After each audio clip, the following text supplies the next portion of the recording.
Welcome to AP news 5. Duvvada Srinivas వ్యవహారం వైసీపీకి కొత్త తలనొప్పిగా మారింది. దువ్వెల మాధురితో తన సహజీవనాన్ని తన భార్య వాణి, బిడ్డలు హైందవి, నవీనాలు నిలదీస్తూ ప్రశ్నించడం వెనుక తెలుగుదేశం, ఆ పార్టీ అధినేత చంద్రబాబు ఉన్నారంటూ ఆరోపణలు గుప్పిస్తున్న దువ్వాడ శ్రీనివాస్ కు వైసీపీ నుంచి ఎటువంటి మద్దతు లభించడం లేదు సరికదా, ఆయన వ్యవహార పార్టీకి ఇబ్బందికరంగా మారిందని కూడా వైసీపీ నేతలు భావిస్తున్నారు. గత 3 రోజులుగా దువ్వాడ శ్రీనివాస్ వ్యవహారం రాష్ట్ర వ్యాప్తంగా సంచలనంగా మారింది. దువ్వాడ తన నివాసం వద్దనే భార్య వాణి, కుమార్తెలతో వాగ్వాదానికి దిగడం, అందుకు సంబంధించి వీడియోలు సామాజిక మాధ్యమాల్లో వైరల్ కావడం వైసీపీకి ఇబ్బందిగా మారింది.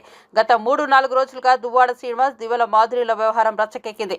దువ్వాడ శ్రీనివాస్ భార్య వాణి చేసిన ఆరోపణలు, ఇరువురు పరస్పరం పోలీస్ స్టేషన్లో ఫిర్యాదు చేసుకోవడం, భార్య కుమార్తెలతో దువ్వాడ శ్రీనివాస్ వాగ్వాదం ఇవన్నీ పార్టీకి శిరోభారంగా మారాయి. ఇప్పటికే ఆ పార్టీ సీనియర్ నాయకుడు విజయసాయి, ప్రభుత్వ ఉద్యోగి శాంతిల మధ్య సంబంధంపై పెద్ద ఎత్తున ఆరోపణలు వెల్లువెత్తడం, ఆ విషయంలో ఆ ఇరువురు ఇచ్చిన వివరణలు మరింత వివాదం కావడం తెలిసిందే.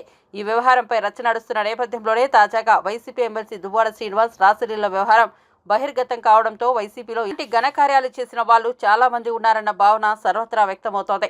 అంబటి రాంబాబు, అవంతి శ్రీనివాస్, గోరంట్ల మాధవ్లను వ్యవహారాలను గుర్తు చేస్తూ నెటిజన్లు వైసీపీని ఓ ఆట ఆడుకుంటున్నారు. ఈ నేపథ్యంలోనే పార్టీ నుంచి దువ్వాడకు ఎటువంటి మద్దతు లభించడం లేదు. పైపెచ్చు పార్టీ ద్వితీయ శ్రేణి నాయకులు దువ్వాడ వ్యవహారంపై తీవ్ర ఆగ్రహం వ్యక్తం చేస్తూ పార్టీని వీడేందుకు రెడీ అవుతున్నారు. ముఖ్యంగా ఉత్తరాంధ్రకు చెందిన ఎంపీపీలు, జెడ్పీటీసీలు, ఎంపీపీలు, సర్పంచులు పార్టీ వీడే యోచనలో ఉన్నారని అంటున్నారు. పార్టీ నాయకత్వం నుంచే కాదు, కనీసం ఆయన నియోజకవర్గానికి చెందిన ఆయన అనుచరులు కూడా దువ్వాడకు మద్దతుగా మాట్లాడేందుకు ముందుకు రావడం లేదు. దీంతో విశాఖ స్థానిక సంస్థల ఎమ్మెల్సీ ఉప ఎన్నిక ఫలితంపై పార్టీ నాయకుల్లో ఆందోళన వ్యక్తమవుతోంది. దువ్వాడ వంటి నేతల తీరు కారణంగా వైసీపీ పరిస్థితి రోజురోజుకు దిగజారుతోందని పార్టీ సీనియర్ నాయకులు ఆవేదన వ్యక్తం చేస్తున్నారు.